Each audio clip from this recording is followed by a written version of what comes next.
Hey, what's up mga bossing? It's Megan Sargad. So, kanina pumunta ako ng LTO. Hello mga bossing, papunta ako ng LTO.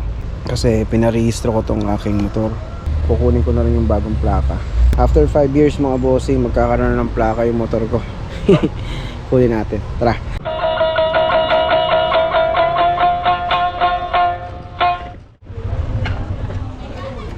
Ay, sobra 97. Alright! Ito na yung aking plaka mga boss. Oh. Yes, meron ng plaka yung aking motor na Aerox. Ayan. Almost magko 5 years na yung motor ko. Ngayon lang siya nagkaroon ng plaka. Sa ngayon kasi medyo matagal talaga mag-release ng plaka ang LTO. Alam niyo naman ang issue sa ating government pagdating sa plaka, no? So, share ko lang din yung magkano binayaran ko. So, sa emission, nagbayad ako ng 400 pesos. Tapos, sa insurance, nagbayad ako ng 600. Then, after nun, pwede na sana akong pumunta ng loob ng LTO para magbayad. Kasi ang binayaran ko is ito, sa LTO sa loob. Ayan, 552 pesos and 56 centavos. Pero, that time kasi, yung papasok na sana ako sa loob, pagkuha ko ng insurance, tinanong ko kung ano yung proseso dun sa kausap ko sa insurance. Kasi, meron din silang access sa loob para mag-process. Para silang fixer, gano'n. Kung ayaw mo na mag-access sa loob, pwedeng sila yung magtatrabaho para sa'yo.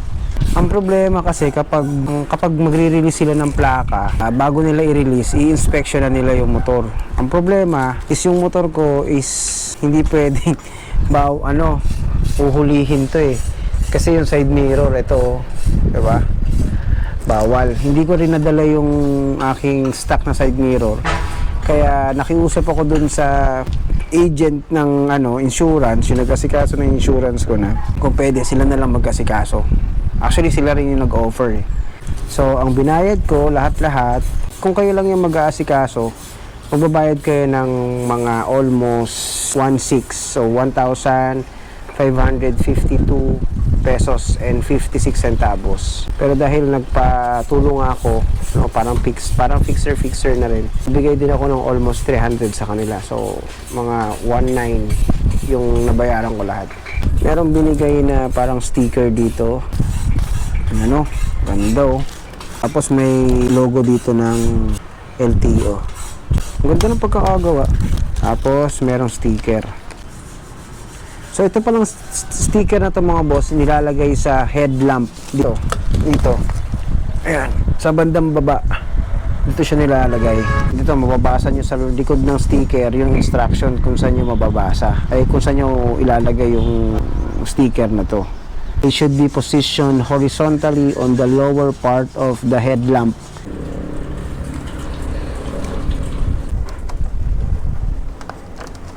Ayan, sana tama yung ginawa ko. Sunod, ilalagay natin yung ating plaka.